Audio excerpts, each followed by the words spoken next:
উবাইদা ইবনে হারিস রাদিয়াল্লাহু তাআলা আনহু। অতঃপর হামজা রাদিয়াল্লাহু তাআলা আনহু বলেন, কি হে উতবা, এবার কি তুমি তোমার উপযুক্ত প্রতিপক্ষ পেয়েছো?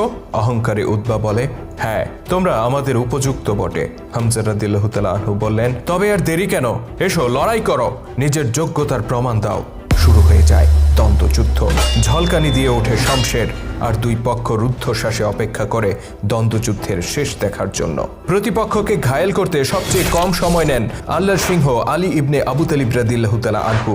তার প্রতিপক্ষ ছিল উতবার ভাই সায়েবা।